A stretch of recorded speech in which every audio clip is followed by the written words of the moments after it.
पूछा जाता है उच्चारण के आधार पर, यानी बोलने के आधार पर, उच्चारण के आधार पर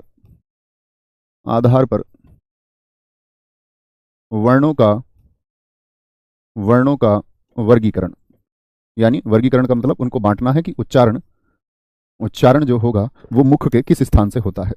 ये क्या होता है? उच्चारण का मुख का स्थान होता है कि कौन सी ध्वनि मुख पर कहाँ प्रभाव डालती है, कौन सी ध्वनि मित्र मुख पर कहाँ प्रभाव डालती है। तो इसके लिए पहले आप लोग एक बार लिखें जो मैंने कल आपको वर्गीय व्यंजन बताए। मुझे बताएं वर्गीय व्यंजन की कुल संख्या मित्र मैंने कितनी आपको बताई थी? तो आप कहेंगे भैया 25 बताई थी। का, ख, ग, घ और अंगा। अगर इसको आप शुद्ध व्यंजन कहेंगे तो हमेशा हलंत से दर्शाना होगा। कैसे दर्शाना होगा? हमेशा हलंत से दर्शाते हैं। का, खा, गा, घा, अंगा। फिर कौन से बताए थे? चा, छा, हलंत तो अब जान ही चुके हैं आप। जा, झा, अइया, टा। तो इस बात को हमेशा मस्तिष्क में लगाएं कि शुद्ध व्यंजन हलंत के साथ होता है। टा, ठा, डा, ढा और अणा। ता, था, दा, धा, ना। पा, फा, बा, भा और मा। ये 25 क्या थे? ये 25 वर्गीय व्यंजन थे। ये 25 क्या थे मित्र? वर्गीय व्यंजन थे। तो यहां पर हमको एक बात देखनी है और सीखनी होगी कि जो वर्ग में पहला वर्ण है वह क्या है। इसीलिए इन सबको हम कहते हैं, इसीलिए इनको हम कह देते हैं क्या मित्र? इनको हम कह देते हैं क वर्ग के व्यंजन। कैसे? क वर्ग के व्यंजन। तो कभी इस तरह से लिखा मिले आपको क वर्ग के व्यंजन, या पूछ ले निम्नलिखित में से क वर्ग का व्यंजन कौन सा है या कौन सा नहीं है। तो क वर्ग के व्यंजन से मतलब होता है जिनका पहला व्यंजन क है, जिनका पहला व्यंजन क है। ठीक है, ये कौन सा व्यंजन है बच्चे? इसको कौन से वर्ग के बोलेंगे? तो आप कहेंगे भैया इस वाले वर्ग के जो व्यंजन होंगे उनको हम कहेंगे च वर्ग के व्यंजन। कैसे कहेंगे? च वर्ग के व्यंजन। तो इसी प्रकार मित्र आप समझ पाए होंगे च वर्ग के व्यंजन कहेंगे।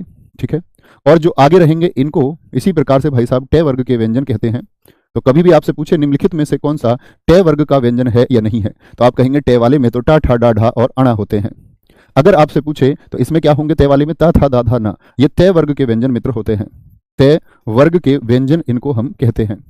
और त वर्ग के व्यंजन के बाद में भाई साहब आपका क्या बोलोगे? फिर हमारे होते हैं पा वर्ग के व्यंजन। कौन से? पा वर्ग के व्यंजन होते हैं। पा वर्ग के व्यंजन होते हैं। समझे जी बात को? यहां तक की बात में कोई दिक्कत, कोई परेशानी? एक बच्चा पूछ रहा है हलंत क्यों लगाया? मेरे दोस्त सैनजहान, आपने शायद पिछली क्लासेस नहीं की हैं। आप पिछली क्लासेस करें तो आप जान जाएंगे कि किसी भी शुद्ध व्यंजन को दर्शाने के लिए हलंत, इन सब में भी आप हलंत लगाएं तो कोई दिक्कत नहीं होगी। सभी में हलंत आप लगाते हैं तो कोई परेशानी नहीं होगी कि शुद्ध व्यंजन को हलंत से दर्शाया जाता है। शुद्ध व्यंजन को किससे? हलंत से। जो क्या है कि सिर्फ और सिर्फ व्यंजन है। ये मैंने आपको बताया था मित्र, अगर मैं सिर्फ क लिख दूं इसका मतलब होगा इसमें एक स्वर मौजूद है, यानी कि व्यंजन के साथ में एक स्वर मौजूद होता है। लेकिन अगर मैं क हलंत दिखा दूंगा तो इसका मतलब क्या हुआ? क में क्या होगा? एक व्यंजन और एक स्वर होता है। लेकिन मित्र मैंने क हलंत ही दर्शा दिया तो इसका मतलब क्या है? इसमें स्वर नहीं है। क्या होता है मित्र? इसमें स्वर नहीं है। इसीलिए मैं सारे दोस्तों से कहता हूं कभी भी आप क्लास में बीच में जुड़े तो चैप्टर की पहली क्लास से सारी चीजें जो आपको रिकॉर्डेड मिलती हैं देखनी है। ठीक है, यहां तक भाई साहब कोई परेशानी किसी को? ठीक है जी, यहां तक हमको कोई परेशानी होनी भी नहीं चाहिए। ठीक है, क्या बोलेंगे जी? यहां तक मित्र हमको कोई परेशानी नहीं होनी चाहिए। तो क्या मैंने इनको नाम दे दिया? क्या वर्ग के व्यंजन, इसको नाम दिया मैंने च वर्ग के व्यंजन, इसको ट वर्ग के व्यंजन, इसको त वर्ग के व्यंजन, और इसको हमने कहा क्या आपका क्या बोल दिया? प वर्ग के व्यंजन। तो अब बात आती है ये कहां से बोले जाते हैं, ये देखने की बात होगी और सीखने की बात भी होगी। सीखेंगे,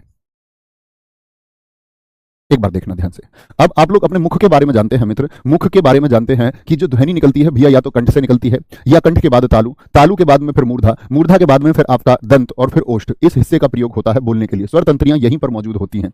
स्वर तंत्रियां यानी मैं अगर बात करूं ये आपकी नाक है, नाक के बाद में बच्चे मुख है आपका, तो इस तरह से ये जो हमारी गर्दन है, क्या बोलेंगे? ये हमारी गर्दन है। एक बार समझेंगे, गर्दन है ये हमारी, ये आपकी क्या है? ये आपकी ठोड़ी है। क्या है ये आपकी ठोड़ी है। ठीक है, और ये आपकी क्या है? नाक है।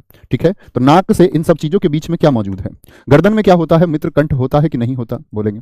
कंठ से जैसे ही ऊपर की तरफ चलेंगे, गर्दन से बाहर निकल के आओ, कंठ कहां है? यहां मौजूद है। कंठ से जैसे ही ऊपर की तरफ आओगे तो वो जो हिस्सा विक्स का हेड देखा है उसको बोलते तालु। क्या बोलते हैं? तालु। जो विक्स के ऐड में वो आप देखेंगे मुख में बीच में एक हिस्सा लटका हुआ रहता है, तो उसको हम कहते हैं तालु। कंठ से जैसे ही ऊपर की तरफ चलते हैं तो तालु आ जाता है। क्या आ जाता है? तालु।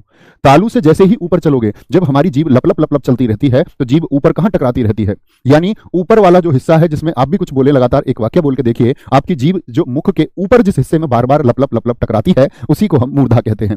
यानी इससे ऊपर चलते हैं तो मूर्धा आता है। कौन सा हिस्सा आता है? मूर्धा आता है। मूर्धा से आगे दोस्त आपके दंत आते हैं, दांत आते हैं, और दांतों के बाद में ओष्ठ आते हैं। क्या आते हैं? फिर दंत आता है, और दंत से आगे ओष्ठ आता है। वापस चलते हैं, अभी बस थोड़ा समझिए क्या बोला मैंने। ओष्ठ, ओष्ठ से अंदर की तरफ दांत, दांत से अंदर ये वाला हिस्सा जो ऊपर वाला हिस्सा होता है, इसको मूर्धा। मूर्धा से जब गले की तरफ प्रवेश करेंगे तो विक्स की गोली लो, खिसखिस दूर करो, वो जो बीच में दिखाते हैं ऐड में, ठीक है, यहां होता है एकदम शुरुआत में गले के, तो उसको हम बोलते हैं आपका, क्या बोलेंगे जी? तालु। और कंठ होता है यहां पर। देखेंगे इस बात का भैया यहां क्या मतलब है, ये क्यों बता रहे हो। तो दोस्त जो कै वाले हैं ना, इसी क्रम से शुरू करना नीचे से, जैसे मैंने बोला कै वर्ग वाले जो होते हैं ना मित्र, कै वर्ग वाले जो होते हैं, कै वर्ग वाले जो होते हैं, ये कंठ से बोले जाते हैं। कहां से? इनका जो उच्चारण होता है वो कंठ से होता है, सभी का। का खा गा घा अंगा कहां से? कंठ से। कंठ के बाद में क्या बताया, जरा बताएं। आप कहेंगे भैया आपने बताया कंठ के बाद में तालु, यानी चा वर्ग जो होता है वह तालु से उच्चारित होता है। यानी जो कंठ से ऊपर गले की शुरुआत का तालु बिंदु है, कंठ से ऊपर गले की शुरुआत का जो तालु बिंदु है, उस पर जोर पड़ता है, ठीक है, तालु होगा। और फिर क्या होगा आपका? फिर क्या बोलोगे? कंठ तालु। फिर होगा मित्र मूर्धा। क्या होगा? मूर्धा होगा। और तय वर्ग जो होता है वह मित्र आपका कहां से? दंत से बोला जाता है, दंत से। और पै वर्ग आपका होठ से बोला जाता है। बोल के देखिए, पा फा बा भा मा। आपका क्या बोलेंगे? पा फा बा भा मा।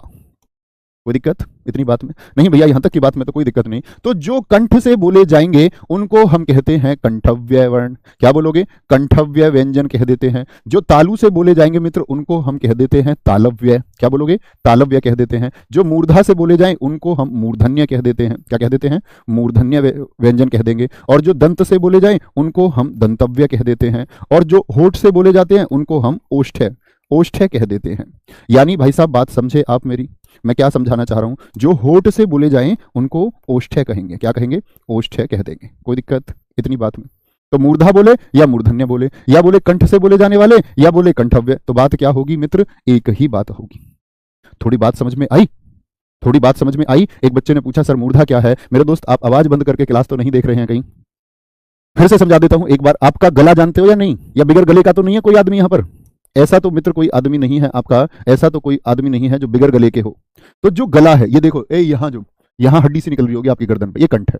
कंठ से ऊपर चलोगे, जैसे ही मुख की तरफ, श्वास नली को देखो, मुख की तरफ जाओगे तो जैसे ही आपकी जीभ का एंड पॉइंट है, जीभ का अंतिम बिंदु, वहीं पर होता है आपका क्या? तालु। जीभ के अंतिम बिंदु पर। और हमारे मुख में नीचे की तरफ तो जीभ है, और ऊपर की तरफ क्या है? वो हिस्सा जो दांतों के पीछे ऊपर की तरफ, दांतों के तो पीछे है और जीभ के ऊपर है, वही मित्र मूर्धा है। और दांत तो जानते ही हो या नहीं जानते? और ओष्ठ्य, ओष्ठ्य तो जानते ही हो कि नहीं जानते? होठ को कहते हैं। बंद करके आवाज देखते हो क्लास तो कैसे समझोगे मूर्धन्य है? कुछ बच्चे ऐसे रहते हैं सिर्फ पीडीएफ पढ़ लेंगे और पीडीएफ पढ़ के फिर टेलीग्राम में फालतू की बातें शुरू कर देते हैं। मैंने आपको कल भी बताया है, टेलीग्राम का डाउट ग्रुप इस बात के लिए कि आज की क्लास में आपको क्या समझ में नहीं आया, मेरी उम्र पूरी होगी या नहीं होगी, इन बातों के लिए हमारा हेल्पलाइन नंबर है। आप अच्छे बच्चों को भी डिस्टर्ब करते हैं। आप सारे बच्चों से उम्मीद करूंगा कि ऐसे क्वेश्चन भेजिए कि अध्यापक भी आपके पढ़े, नहीं तो फिर अध्यापक आपके प्रश्न पढ़ना छोड़ देंगे। जब आप पता चलेगा उनको कोई उम्र पूछ रहा है, कोई कुछ पूछ रहा है, ये सॉल्यूशन जब नोटिफिकेशन आएगा तभी कोई कर पाएगा। किसी अध्यापक के कहने से आपकी उम्र पूरी नहीं हो जाती। गवर्नमेंट के नोटिफिकेशन में क्या आएगा उसका इंतजार करिए, ठीक है? कोई दिक्कत इतनी बात में? तो भैया 25 तो समझ में आ गए, 25 तो समझ में आ गए। अब आगे समझना इसी में, क्योंकि मैंने व्यंजन नहीं कहा, मैंने बोला वर्णों का वर्गीकरण। तो भैया फिर स्वर कहां से बोले जाते हैं? मैं ए बोलूं, ए का उच्चारण कहां से आता है? ए का उच्चारण कहां से आता है? तो क्या बोलोगे इसको? ये कौन सा वर्ग हुआ? कचट तप। क्या हुआ? कचट तप बोलते, कचट तप। क्या चा टा ता पा, क्या बोलते हैं? का चा टा ता पा।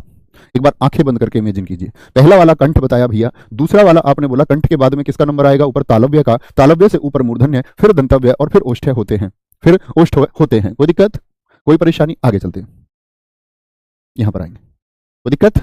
कुछ बच्चे हिंदी में अंग्रेजी का प्रयोग करके क्या बोल देते हैं? के फोर कंठ्य है, टी फोर तालव्य है, आर का एम फोर मूर्धन्य है, डी फोर दंत्य है और ओ फोर अष्ठ्य, ओ फोर ओष्ठ्य है। इसको बोलते हैं केटीएम 2। केटीएम बाइक समझते हो? हाँ, बाइकर्स की पसंद होती है केटीएम बाइक, तो वो कह रहे हैं कि हमको केटीएम दो। तो के फोर कंठ, टी फोर तालव्य, एम फोर मूर्धन्य, डी फोर दंतव्य और ओ फोर ओष्ठ्य, केटीएम 2, ऐसे भी याद रख सकते हैं। अब आते हैं थोड़ी सी फनी चीज पर, क्योंकि हम स्वर को बच्चे हमेशा भूल जाते हैं, तो थोड़ी फनी तरीके से उसको याद कर लेते हैं हम। तो यहां पर कंठ से सिर्फ और सिर्फ व्यंजन नहीं, आपका ए, क्या बोलोगे? ए जो स्वर होता है, आ जो स्वर है, ए आ, क्या बोलोगे? आपका है हो गया, है हो गया और विसर्ग हो गया। क्या हो गया? विसर्ग। यानी विसर्ग कहां से उच्चारित होता है? कंठ से। इसी प्रकार तालव्य में स्वर कौन कौन से होते हैं? आपका लघु ई, दीर्घ ई भी यहां बोले जाएंगे, और बचे हुए आपके या और सा सलजम यहां से उच्चारित होते हैं। आपका री एक स्वर है, री स्वर जो है, और र जो है आपका व्यंजन, और श व्यंजन जो है आपका ये यहां से उच्चारित होता है। ला होगा आपका यहां से, क्योंकि ला भी बचा हुआ है, सा सपेरा बचा हुआ है, और आपका जय, जय बच्चे नुक्ता वाला है। ये वाला जय तो अलग है, व्यंजन है। ये जय कौन सा है? ये नुक्ता वाला है। और इसके बाद में आपका आता है उ और दीर्घ उ। क्या बोलोगे? उ और दीर्घ उ आते हैं। ठीक है, तो इसी क्रम में आप आगे क्या बढ़ाएंगे? आपका इसी क्रम में भैया हम आगे आपका स्वरों को भी प्रयोग करते हैं, क्योंकि सिर्फ व्यंजन ही उच्चारित थोड़ी होते हैं भैया, स्वर भी तो उच्चारित होते हैं। तो स्वर कहां से बोले जाते हैं? देखिए, स्वर कहां से बोले जाते हैं? क्या बोलेंगे? अब इसको याद कैसे करना है? इसको मैं थोड़ा सा खिसका सकता हूं मित्र इधर। इतना तो आप लोग समझ ही गए होंगे कि टे वर्ग जो है और कै वर्ग क्या है। टे और कै वर्ग क्या है, ये उम्मीद करूंगा कि आप सब लोग समझ गए होंगे। देखेंगे, क्योंकि आपकी परीक्षा में यहां इस टेबल से प्रश्न आना तय ही है, तय ही है। देखिए एक बार, इतनी बात समझे, नोट कर चुके, तो याद कैसे करें? याद करें ऐसे, विवाह एक शब्द याद रखें। विवाह, विवाह किसका? ईएस का। किसका? विवाह ईएस का। लेकिन ईएस बन गया आपका ऋषि। क्या बन गया? ऋषि बन गया। और ऋषि बन गया तो लाश जैसा हो गया, सूख के। कैसा हो गया? लाश जैसा हो गया। तो जब अपनी बारात लेके गया तो वहां लड़कियों ने उसको देख के बोला ऊ ऊ, ये कैसा दूल्हा है? ऊ और ऊ। तो विवाह देखो, वी से क्या हो गया? विसर्ग हो गया। वी से क्या हो गया? विसर्ग हो गया। और आपका आ से क्या हो गया? आ। ठीक है, आ में ही शामिल है आपका ए और है। क्या बोलोगे? ए और है। तो ये सब कहां से बोले जाएंगे? पहले वाला। पहले वाला कौन सा है? वो कंठव्य है। विवाह किसका? ईएस का। तो दीर्घ ई और लघु ई। क्या बोलोगे? दीर्घ ई भी आ गई और लघु ई भी आ गई। विवाह किसका है? ईएस का। ऐसे बोलते हैं, ई यस का ब्याह है, ई यस की शादी है। ईएस कौन सा यस? ईएस। ईएस। और ईएस क्या बन गया? ब्याह के टाइम पे, अपनी शादी के टाइम पे ऋषि बन गया। तो ऋषि में री हो गया, शय षटकोण हो गया। अब आप कहेंगे भैया ई भी तो आया, तो ई तो बोल दिया ना ईएस में, तो ई में कंफ्यूज ही नहीं होना। ई कहां गया? ई गया आपका ईएस में। तो बचा कौन कौन से? री और से। तो री से एक तो रे याद रखोगे, री याद रखोगे, शय षटकोण याद रखोगे। ठीक है, अच्छा, ला साजा। ला साजा कैसा हो गया? लाश जैसा। लाश जैसा हो गया। तो आप कहेंगे भैया लाश जैसा, तो आ भी तो आया, आ पहले ही पहुंचा दिया ना विवाह में। विवाह में आ पहले ही पहुंचा दिया ना, तो जय आया आपका। तो जय कौन सा है? यहां भी जय है, लेकिन ये जय क्या है? बिना नुक्ता वाला। और ये कैसा? नुक्ता वाला। और आपका फिर कैसा? जब बारात गया अपनी, तो लड़कियां तो आती है ना देखने कि स्वीटी का दूल्हा पता नहीं कितना सुंदर आ गया। और फिर उन्होंने देखा स्वीटी का दूल्हा वूल्हा कुछ नहीं है, स्वीटी के दूल्हे की पैंट निकलने को तैयार है, तो ऐसे हंस रही थी, मुंह पे हाथ रख के, ये कैसा दूल्हा आया। ठीक है, याद कर सकते हैं, इसको मिटा लें, इसका इतना ही महत्व है। इतना ही महत्व है, इस बात में कोई दिक्कत, कोई परेशानी। अब मेरे छात्र जो मेरे साथ साथ नहीं चल रहे हैं, जो मेरे साथ साथ नहीं चल रहे हैं, जैसा कि मैंने वादा किया था कि जितना मैं सिखाऊं उतना सीखने पर ध्यान देना है। कुछ मेरे दोस्तों ने सिर्फ ढूंढने शुरू कर दिए हैं वर्ण, बोले जी जय है तो फिर कै खा गा कहां गए। कुछ बच्चों ने बोला जी ए स्वर तो है ही नहीं। मैंने कहा ना मित्र, हम सब कुछ सीखेंगे, लेकिन आप एक क्रम से और एक भरोसा और एक धैर्य रखें। लेकिन उनको अभी हम क्या पढ़ रहे हैं इस बात से मेरे मित्र कोई मतलब नहीं है। और ऐसे ही छात्र अक्सर बच्चे सफलता से चूक जाते हैं, जो वर्तमान स्थिति को समझते हुए बहुत फोकस के साथ नहीं पढ़ता है, अंत में सिलेक्शन से चूक जाता है, और फिर बाद में अध्यापक गणों और चैनलों के लिए अपशब्दों का प्रयोग करता है। यहां देखो, शुरू करेंगे। अब क्या क्या बच गया बोलो जरा? स्वरों में क्या क्या आ गया? अब थोड़ा लॉजिक लगाओ, अब थोड़ा लॉजिक लगाओ कि स्वरों में क्या क्या आ गया। उस स्टेप पर हम अब बढ़ेंगे। तो मैं देखता हूं ए आ, ई उ री। भैया अभी आपका ए दीर्घ ए दीर्घ ए, ओ और दीर्घ ओ नहीं लिए हैं आपने। क्या मैं मित्र ठीक कह रहा हूं कि ये हमारे बाकी रह गए हैं? ये हमारे बाकी रह गए हैं स्वरों में। हाँ भैया, इन चारों के बारे में आपने नहीं बताया, तो मेरे दोस्त इन चारों को हम कहते हैं ए, और ए को हम बोलेंगे हमेशा कंठ तालव्य। उस टेबल में ये इसलिए नहीं आ सकते क्योंकि एक से अधिक से बोले जाते हैं। ओ और ओ को हम कहते हैं कंठोष्ठ। क्या कहते हैं? इसको हम कहते हैं आपका कंठोष्ठ व्यंजन। कंठोष्ठ व्यंजन, इसीलिए इनको इस टेबल में नहीं रखा जाता है। यहां तक की बात में कोई दिक्कत किसी मेरे मित्र को बोलेंगे एक बार। इसीलिए इनको कंठोष्ठ क्या बोलते हैं? इसीलिए इनको हम कहते हैं मित्र आपका, इसीलिए इनको हम कहते हैं आपका क्या? कंठ तालव्य और कंठोष्ठ। जरा देखेंगे कैसे। कंठ और तालु में मित्र कौन से दो शब्द आपको दिखते हैं? कंठ और तालु में तो भैया मुझको दो शब्द दिखते हैं, रटना नहीं है, कंठ और तालु। कंठ और तालु। और मित्र कंठोष्ठ में कौन कौन से दो आप लोगों को शब्द दिखते हैं? भैया कंठ और ओष्ठ। मित्र कंठ और ओष्ठ आपको दिखते हैं कि नहीं दिखते? हाँ जी। तो मुझे बताएं, ए का निर्माण मैंने किस तरह से आपको बताया था? ए का निर्माण मैंने बोला था ये चारों क्या हैं? ये चारों के चारों हमारे संयुक्त स्वर हैं। और मित्र चारों का निर्माण मैंने आपको सिखाया था कि चारों का निर्माण ए के साथ होता है। ए के साथ होता है, इसका भी, इसका भी, इसका भी और इसका भी, सभी का।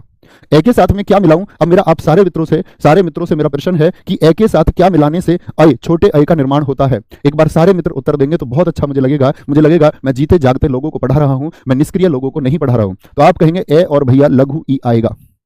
ए और लघु ई से ही तो ए बनता है। अगर मैं ओ का निर्माण मित्र करने जा रहा हूं तो भैया आपने बताया था ए धन ऊ से बनेगा ओ। तो जो ओ की प्रकृति वही औ की प्रकृति, जो एक ही प्रकृति, जहां से लघु बोला जाएगा दीर्घ भी वहीं से बोला जाएगा, एक ही प्रकृति है। मेरे बहुत सारे दोस्तों ने उत्तर दिया है, क्या बोलेंगे? अ धन ई। तो मित्र मुझे बताएं ए का उच्चारण स्थान क्या है? आप कहेंगे ए का उच्चारण स्थान भैया कंठ होता है। ए का उच्चारण स्थान कंठ होता है। मैं आपने हमको बताया विवाह। और अगर मैं पूछूं लघु ई, विवाह किसका? ईएस का। कंठ के बाद में भैया आपने दूसरा बोला था तालु होगा, तालु होगा। बोलो आया मजा, बोलो आया मजा। ए का स्थान क्या होता है? कंठ होता है। और ऊ का स्थान ऊ, सब लड़कियां बोल रही थी ऊ ऊ, अंत में ही तो बोल रही थी। तो अंत में क्या है? अंत में दोस्त ओष्ठ है, तो कंठ और ओष्ठ से बनता है औ। तो उसी प्रकार जहां औ का उच्चारण होगा वहीं से औ का उच्चारण होगा, और ए का उच्चारण जहां से होगा आई का उच्चारण भी वहीं से होगा। बात समझ में आई कि इस टेबल में इसको ना रखे, क्योंकि ये दो की मदद से बोला जाता है, इसीलिए इसको अलग से पढ़ना पड़ता है। बोलेंगे जी फटाफट से, बोलेंगे एक बार, क्या बोलेंगे इसको हम कंठ तालव्य या कंठोष्ठ कहने में कोई दिक्कत किसी को है? मेरे मित्र बोले जरा, किसी को कोई परेशानी नहीं होनी चाहिए, किसी भी मेरे दोस्त को कोई परेशानी नहीं होनी चाहिए। और अब बड़े ध्यान से देखेंगे दोस्त, और क्या क्या बाकी रह गया, और क्या क्या बाकी रह गया। तो स्वर हो गए हमारे। आप कहेंगे देखो आगत स्वर, कोई बच्चा बोले तो आगत स्वर औ का ही रूप होता है, तो औ का ही रूप होगा तो आगत स्वर यही प्रयोग होता है जहां पर आ और औ भी हो। अगर हम बस बात करते हैं, हमारा बाकी रह जाता है इसमें क्या क्या मैंने आपको बताया, जरा ध्यान से देखना। का क्या बोलेंगे? जा प्रयोग हो गया। और कौन कौन से 5 बताए थे मैंने आपको? कौन कौन से 5 बताए थे? जरा कहेंगे एक बार, वापस लौट के थोड़ी देर में आएंगे। मैंने आपको कहा था दोस्त, क्या? का खा गा जाफा, का खा गा जाफा, ये कैसी हैं? नई विकसित ध्वनियां हैं। कैसी? नई विकसित ध्वनियां हैं। और इनके आगे जो बिंदु है इसको हम क्या कहते हैं? इसको मित्र हम नुक्ता कहते हैं। क्या कहते हैं? नुक्ता कहते हैं। भाई साहब कोई दिक्कत? इतनी बात तो जानते हो ना, इतना ध्यान से तो पढ़ते होंगे। हाँ जी, तो भैया जय का तो उच्चारण स्थान आपने बता दिया, तो बाकी के कहां पर उच्चारण स्थान होंगे जरा समझे। तो जो कै ख गए इनके बारे में पहले जानिए, एक छोटा सा नोट बना लेना। नई विकसित ध्वनियां इन्हीं को कहते हैं, नई विकसित ध्वनियां, नई विकसित ध्वनियां इन्हीं को कहते हैं, इन्हीं को कहते हैं, नई विकसित ध्वनियां इन्हीं को कहते हैं। इनके बारे में विवरण, या याद रखो इनके बारे में विवरण ऐसा मतलब, ऐसे लिखो, इनका सबसे पहले प्रयोग, इनका सबसे पहले प्रयोग हिंदी भाषा में, सबसे पहले प्रयोग हिंदी भाषा में, सबसे पहले प्रयोग हिंदी भाषा में राजा शिव प्रसाद सितारे हिंद द्वारा किया गया। राजा इनकी उपाधि है, अंग्रेजों द्वारा दी गई थी, हिंदी भाषा के बहुत बड़े लेखक रहे। राजा शिव प्रसाद सितारे हिंद, ये हम साहित्य जब पढ़ेंगे विस्तार से, राजा शिव प्रसाद सितारे हिंद द्वारा किया गया, तो बोलेंगे कि अगर पूछूं नुक्ता के बारे में आपसे प्रश्न पूछा जाए, जैसा कि हमेशा पूछा जाता रहा है, यूपीएससी परीक्षा आपके पिछले वाले में भी पूछा गया, नुक्ता ध्वनियों का विचार सबसे पहले किसके मस्तिष्क में आया? तो राजा शिव प्रसाद सितारे हिंद के मस्तिष्क में आया। शिव प्रसाद सितारे हिंद, तो इन्होंने बोला का खा गा जाफा ये कहां से आई हैं? इन सब के लिए इन्होंने कहा कि ये उन शब्दों में प्रयोग होते हैं, कौन से? जो अरबी फारसी के शब्द होते हैं। कौन से शब्दों में मित्र इनका प्रयोग होता है? अरबी फारसी के जो शब्द हैं, अगर उनको हम हिंदी में प्रयोग करने लग जाएं कहीं पर, वो अरबी फारसी के शब्दों में क्या होता है मित्र? इनका प्रयोग होता है। जैसे थोड़ा सा अंतर करके मैं दिखाता हूं, जैसे पहला कै है, क्या है? कै है। तो कैसे एक शब्द ले लेते हैं, इधर तो ले लेते हैं हिंदी के शब्द मित्र, और इधर ले लेते हैं हम आपका किसके? जो अरबी या फारसी के शब्द हों, या सीधे हम कहें तो उर्दू के शब्द कह सकते हैं। इधर हम ले उर्दू के शब्द, तो एक छोटा सा अंतर समझेंगे। अगर मैं बोल दूं हिंदी में मित्र, मैं बोल दूं आपसे, एक सेकंड देना भाई साहब,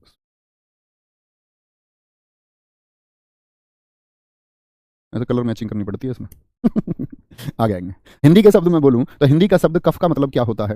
कफ का मतलब जब वात का रोग अधिक बढ़ जाता है और गले में अवरुद्ध या बोले गले में अवरोधन पैदा होने लग जाता है, तो इसको हम बलगम कहते हैं। क्या बोलते हैं? बलगम। ठीक है। और एक होता है उर्दू के शब्दों में, यदि मैं कै पर मित्र आपका नुक्ता लगा लूं तो इस कफ का मतलब होता है जिस पर आप बटन को लगाते हैं। ठीक है। क्या बोलते हैं? जैसे बटन को हम लगाते हैं तो इसको क्या बोलते हैं? कफ। यहाँ जो बटन लगता है आपका, ये क्या होता है आपका? ये हिस्सा शर्ट का ये कफ होता है। ये क्या होता है? ये कफ होता है। तो इसको हम बोलते हैं आपका क्या? बटन का हिस्सा। क्या बोलेंगे मित्र? इसको हम बटन का हिस्सा कहेंगे। बटन का हिस्सा होता है, ठीक है, जहां पर बटन लगा होता है, कफ हो गया। जैसे खे से एक शब्द देखते हैं मित्र हम, खाना। हिंदी में अगर खाना हम बोलेंगे तो इसका मतलब होगा भोजन। क्या होता है? भोजन के संदर्भ में प्रयोग होता है। लेकिन मैं अगर खा ना लिख रहा हूं, यानी कि नुक्ता का प्रयोग मैं कर रहा हूं, तो क्या कहेंगे? नुक्ता का प्रयोग खाना का मतलब होगा कमरा या कोई डिब्बा के रूप में प्रयोग होता है। ऐसे शब्दों का प्रयोग आप करके देखिए या सोचिए जिनमें खाना आता हो। क्या बोलेंगे? जिनमें खाना। जैसे मैं बोल दूं जेल खाना, तो जेल खाने का मतलब क्या है? जेल का खाना नहीं है, जेल का भोजन नहीं है। जेल खाना का मतलब है जेल का कोई एक कमरा है, जेल का कोई एक कमरा है। ठीक है। जेल का कोई एक कमरा है, खाना का मतलब यही होता है। ठीक है, खाना का मतलब यही होता है। और जैसे गोल शब्द होता है, गोल का मतलब होता है सर्कल, यानी कि वृत्त के रूप में प्रयोग होता है गोल। लेकिन अगर यदि दोस्त गोल शब्द का इस्तेमाल कर दिया जाए नुक्ता लगा करके, तो इसका मतलब हो जाता है कोई ग्रुप है, कोई दल है। क्या है? कोई ग्रुप है या कोई दल है। जैसे गह से बात करें, नहीं सॉरी यानी क्या क्या क्या जय, जैसे जैसे बात करें, एक शब्द हो जाए जरा। जरा का मतलब होता है बुढ़ापा। क्या होता है? जरा अवस्था, इसको बुढ़ापा कहते हैं। बुढ़ापा कहते हैं, अंतिम अवस्था होती है। लेकिन मित्र अगर अगर नुक्ता लग जाए, जरा हो जाए, तो जरा को क्या बोलेंगे? थोड़ा बोलते हैं, थोड़ा सा। जरा सा जीरा दे दो, ठीक है, जरा सी हल्दी दे दो। क्या दे दो? जरा सी हल्दी दे दो, ठीक है, जरा सी हल्दी दे दो। और ऐसे ही कुछ सोचिए, का खा गा जा फा से सोचे, तो फैसे दोस्त आप देखें, जैसे एक बहुत प्रचलित शब्द होता है फन। क्या बोलोगे? फन। फन किसका होता है? हम बोलेंगे इसको सांप के संदर्भ में प्रयोग होता है। सांप के शब्द में, सांप के संदर्भ में, नाग के जो फन होता है ना उनका, उसके लिए। लेकिन मित्र अगर फन नुक्ता वाला लिखा हुआ है, इसका मतलब है हुनर होता है। समझ गए मेरी बात में अंतर? यानी एक जैसे ही शब्दों में यदि नुक्ता लग जाएगा, तो कहने का मतलब है उसका अर्थ बदल जाता है, उसका अर्थ बदल जाता है। बोलेंगे एक बार। मेरे एक मित्र ने बहुत अच्छा बताया है, रोहित ने, कारखाना लिख के। रोहित जी आपने बहुत अच्छा आंसर दिया है। राहुल जी कह रहे हैं कफन किस शब्द का अर्थ है? हिंदी है कि उर्दू है? दोस्त उर्दू है, लेकिन इसके बारे में अभी बात नहीं करेंगे। जब हम विदेशज शब्दों को पढ़ेंगे तब इन सब की चर्चा करेंगे, ठीक है? कोई दिक्कत? बोलेंगे आराम से। अनुराधा मिश्रा जी बहुत ठीक उत्तर आपने पांचों के दिए हैं, अलग अलग शब्द लिखे हैं। इतनी बात समझ गए? तो समझ गए कि का खा गा जा फा। क्या बोला? का खा गा जा फा। तो भैया आपने जय तो बता दिया था, तो यहां पर नोट करना बच्चे, का खा गा जा और फा। तो मैंने आपको कहा था मित्र कि जय का उच्चारण स्थान क्या होगा, जरा बताएं। कॉपी में देख के कोई नहीं बताएगा। तो मैंने बोला था विवाह ईएस का, ईएस बन गया ऋषि, ऋषि बन के हो गया लाश जैसा, यानी चौथे में आता था जी ये वाला जय। और चौथा मित्र क्या होता है? दंत होता है। तो इस वाले को मैंने बताया था कहां से उच्चारित होगा? दंत से उच्चारित होता है, दंत से। अभी काखा गा को और जान लीजिए, इन तीनों का जो उच्चारण स्थान होता है वो होता है जिह्वा का मूल। यानी ये कहां से? का, ये जिह्वा के मूल यानी जड़ से बोले जाते हैं। क्या बोलोगे? जिह्वा यानी जीव के मूल से बोले जाते हैं। जीव के मूल से उच्चारण होता है इनका, जिह्वा के मूल से उच्चारण होगा। अभी फा की बात नहीं कर रहे हैं, अगले स्टेप में फै को जानेंगे कि जिह्वा के मूल से उच्चारण होता है इसका। इसीलिए इनको मित्र क्या बोलेंगे? इसलिए इनको मित्र क्या बोलते हैं? अली जिह्वा। क्या बोलोगे? अली जिह्वा, इसका अर्थ होता है जिह्वा के जड़ से। अली जिह्वा या जिह्वा मूल्य कहते हैं। क्या बोलेंगे? जिह्वा मूल्य कहते हैं, जिह्वा मूल्य कहते हैं। ये बात आपको हमेशा याद रख लेनी है, ठीक है? जिह्वा मूल्य कहते हैं। इतनी बात में किसी को, मेरे दोस्त को कोई दिक्कत? किसी को कोई दिक्कत? बोलेंगे एक बार। तो का खा गा हो गए, का खा गा हो गए, तो भैया बच गया फै। फै को भी बता दीजिए लगे हाथ। फै जो होता है ना मित्र, ये कौन सा फै है? पा फा बा भा मा। क्या बोलोगे? कौन सा फै है? कौन सा फै है ये? तो इसको अभी मैं बताऊंगा आपको, जरा हमको इसके लिए पिछली स्लाइड पे चलना होगा। यहां देखेंगे एक बार, ये वाला फै नहीं है, ये हिंदी का फै है, वो अरबी का फै है। तो क्या बोलेंगे? वै और फा नुक्ता कहां से बोले जाएंगे? इनको बच्चे हम बोलते हैं दंतोष्ठ। ये भी एक से अधिक यानी दंत और ओष्ठ से बोले जाते हैं। किससे? दंत और ओष्ठ से बोले जाते हैं, ठीक है? दंत और ओष्ठ से बोले जाते हैं। अब आएंगे, कल हमारे एक मित्र का कमेंट आ रहा था कि आप नासिक के व्यंजन गलत बता रहे हैं, वह 5 नहीं 6 होता है। तो मैंने मेरे भाई के प्रश्न का उत्तर दिया था कि नासिक के 5 होते हैं, नासिक के 5 होते हैं व्यंजन, लेकिन नासिक के वर्ण की जब बात करेंगे तो 6 कहेंगे। भला बताएंगे नासिक के कौन सा हो जाएगा अब? तो यहां पर याद रख लेना, जिनकी ध्वनि नाक से निकले वो नासिक हैं। और नासिक के मित्र कौन सा एक शामिल हो जाएगा? ये 5वां तो मैंने बताया था, 5वां तो नासिक होता ही है, अंगा, ठीक है, अया, अणा, ना, मा, और साथ में मित्र अब छठा जो होता है वो कौन सा होगा आपका? इस सभी में आप देखेंगे कहीं भी अनुस्वार शामिल नहीं है, तो अनुस्वार को भी हमने ले लिया। विसर्ग हो ही चुका था। जहां आपका अनुस्वार है वहीं से निर्माण होता है आपका अनुनासिक का भी। तो क्या बोलेंगे? नासिक के। अगर वर्ण पूछे, क्योंकि बच्चे वर्ण से मतलब क्या है? देखो, वर्ण से मतलब होता है कि पूरी वर्णमाला की बात कर रहे हैं। वर्ण, स्वर और व्यंजन दोनों की बात कर रहे हैं, स्वर और व्यंजन दोनों की बात हम कर रहे हैं। तो तब हमको संख्या बतानी है 6, 5 और 1। क्या बोलोगे? 5 और 1। लेकिन मित्र वो वर्ण ना पूछ करके पूछे नासिक के व्यंजन कितने होंगे, तब उत्तर क्या आएगा? क्या इसको आप व्यंजन में गिन देंगे भाई? क्या इसको आप व्यंजन में गिन देंगे? आप कहेंगे नहीं जी, इसको हम व्यंजन में नहीं गिनेंगे। तब भैया हमारा उत्तर 5 होगा, तब हमारा उत्तर 5 होगा। बात को समझे? बोलेंगे 5 क्या उत्तर होगा हमारा? 5 तब हमारा उत्तर होगा। कभी गलती ना करें, ठीक है? बोलेंगे जी फटाफट से। सर आपने ना दीर्घ स्वर बताए हैं और ना ही व्यंजनों के बारे में कुछ बताया है, और आप वर्णमाला खत्म करने जा रहे हैं, ये अनिल प्रजापति जी का कहना है। बहुत बढ़िया मेरे मित्र, बहुत शानदार। मुझे उम्मीद थी मुझे इसी तरह के छात्र प्राप्त होंगे, आपके जैसे भी छात्र प्राप्त होने की उम्मीद मुझे थी, और मुझे वो छात्र प्राप्त होने की उम्मीद थी जो इस बार यूपीएससी परीक्षा में सफल होंगे। यही बस अंतर रह जाता है सफलता और असफलता के बीच का। अनिल प्रजापति आपको समझना होगा, मैं इसके बारे में मित्र कुछ नहीं कह सकता। आगे आएंगे, कोई दिक्कत? ये बोले मुझे इतनी बात समझ में आई? जितनी बात मैंने समझाई, मैं कोई भी उच्चारण स्थान आपसे पूछूं तो आप बता देंगे। मैं आपसे 5 प्रश्न करने जा रहा हूं दोस्त, 5 प्रश्न करने जा रहा हूं। क्वेश्चन नंबर 1, क्वेश्चन नंबर 2, और उम्मीद करूंगा पांचों के उत्तर आप देंगे। अनिल प्रजापति जी, मैं हर बच्चे का देखो आज बता देता हूं आपको, छोटी सी बात समझें, जो आज लाइव हैं वो समझ जाएं, बाकी बच्चे बाद में समझें तो बात अलग है। आप क्या सोचते हैं, आप किस तरह से पढ़ते हैं, ठीक है, आप शायद अच्छे छात्र हों या ना हों, मैं अपने आप को बहुत अच्छा शिक्षक समझता हूं और मैं समझता हूं कि शायद मैं प्रयास करूं तो आप समझ पाएंगे, थोड़ा सा मानना मेरा है। आपके लिए सलाह यह है मित्र, किसी भी अध्याय को शुरू करें तो हमेशा अंतिम वीडियो पे नहीं आना है, पहली वीडियो से शुरू करना है, और ये मेरी पहली और अंतिम सलाह है। इसके बाद शायद आप कमेंट सेक्शन में बोलते रह जाएंगे और मैं उस बारे में आपसे कोई चर्चा नहीं कर रहा हूँ, क्योंकि आपको राह दिखाने का हमारा काम है, इसलिए राह मैं दिखा रहा हूँ। बहुत ध्यान से पढ़ना है, ठीक है, क्योंकि हम दीर्घ स्वर भी जान चुके हैं और सब कुछ जान चुके हैं। इस अध्यापक जगत में हिंदी में कोई वर्णमाला में जितना पढ़ा है उससे कहीं ज्यादा जान चुके हैं, किसी एक पुस्तक में जितना दिया हो उससे कहीं ज्यादा जान चुके हैं, ठीक है। और आप इतना जान चुके हैं जितना आपने कभी नहीं जाना, या उतना आप जान जाएंगे जितना आप कभी नहीं जान पाते। आगे आ जाओ भाई साहब, पढ़ने पर ध्यान देना है ना, कमियां निकालने पर नहीं, अपनी कमियां सुधारने पर ध्यान देना है, ध्यान देंगे। तो मैंने कहा क्वेश्चन नंबर 1 मुझे बताए ख का उच्चारण स्थान क्या होगा, ख कहां से उच्चारित किया जाएगा, फटाफट से उत्तर आना चाहिए। ले कहां से उच्चारित किया जाएगा, ले का उच्चारण कहां से होगा, मुझे बता दो आप। रे का उच्चारण कहां से होगा, रे का उच्चारण कहां से होगा। थे का उच्चारण कहां से होगा मित्र, थे का उच्चारण कहां से होगा। मुझे बताओ लघु ई का उच्चारण कहां से होगा। पांचों का उत्तर एकदम जबरदस्त आना चाहिए। संदीप सिंह जी, बहुत बहुत सारा प्यार मेरे दोस्त, बहुत सारा प्यार। आप सब लोगों के सकारात्मक शब्द हमको ऊर्जा देते हैं और उसी ऊर्जा की वजह से हम आगे बढ़ पाते हैं। चलो नहीं, कुछ नोटी बच्चे होते हैं, उनको समझाना पड़ता है, क्योंकि वो भी बच्चे हमारा ही धर्म है कि कोई बच्चा अगर भटक रहा है तो उसको प्रयास करें कि शायद। मैं आपको बताता हूँ, पिछले यूपीएसआई में एक बच्ची को मेरा व्हाट्सएप नंबर मिल गया और पेपर शुरू हुआ। वो शुरुआत में ऐसे डाउट पूछे, मुझे लगा यार यूपीएसआई में सिलेक्शन की उम्मीद भी कैसे ये रख सकते हैं, लेकिन कम से कम वो गुड़िया मेरे संपर्क में इस प्रकार से 7-8 महीने हर बात के लिए छोटा मोटा डाउट पूछ ले। मैं उनसे बार बार बोलूँ कि यार तुम्हारे पूछने का डाउट है, तुम कैसे ग्रेजुएट हो, ये छोटी चीज। तो वो ऐसे नहीं बोले, भैया बता दो, बस एक बार बता दो, दोबारा नहीं पूछूंगी, और 5-7-10 दिन में फिर दोबारा पूछ ले।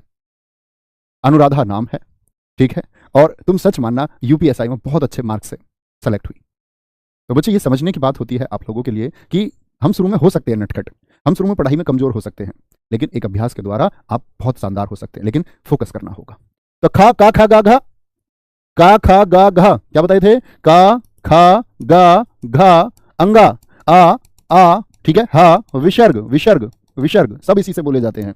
ला कहां पर आया, ये देखो ले कहां पर आएगा, तो आप कहेंगे ला से जैसा चौथा है, और चौथा क्या है, दंतव्य है, दंतव्य है, क्या बोलेंगे, चौथा ही तो है, KTMD दंतव्य। और दंतव्य में क्या आता है, दंतव्य में आता है आपका ता, था, दा, धा, ना, ला, सा और जानुक्ता, जानुक्ता। रे कहां पर आएगा, विवाह किसका, यस बन गया ऋषि, ऋषि यानी रे वाले तीसरे में आते हैं, और तीसरा है मैं यानी कि मूर्धन्य, और मूर्धन्य में क्या आता है दोस्त, मूर्धन्य KTM तीसरा, और तीसरा बताया के चे टे, टे वाले आएंगे, टा ठा डा ढा, क्या बोलोगे, अणा, और री री रा और शय होता है। अब बालकों वाली बात है यार, बालकों वाली। ये कौन सा हो गया, तय। अब मैं तो इसको डायरेक्टली बोल सकता हूं, तो ता था दा धा ना, क्या बोलोगे, ता था दा धा ना। तो ये क्या हो गया आपका, सारे के सारे ले, तो तय थे दे धने कौन सा होता है जी, चौथा होता है।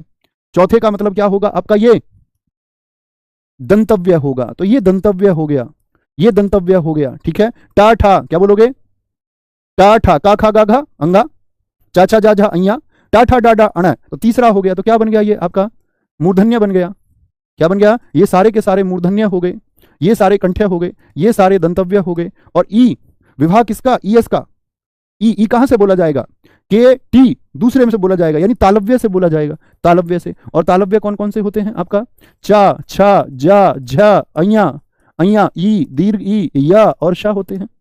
कोई दिक्कत है मित्र, कोई परेशानी है? अगर बहुत ध्यान से क्लास में बने रहे हैं तो उच्चारण स्थान कभी गलत हो नहीं सकता। और जितने भी बच्चे ये इधर उधर भागते रहते हैं, वर्तश्चय और वर्तुल फलाना, ये सब मित्र हिंदी भाषा के नहीं है, ये आपका संस्कृत के हैं जो आपको कंफ्यूजन बनाते हैं। किताब के लेखकों की ये गलती रही है कि बहुत सारे संस्कृत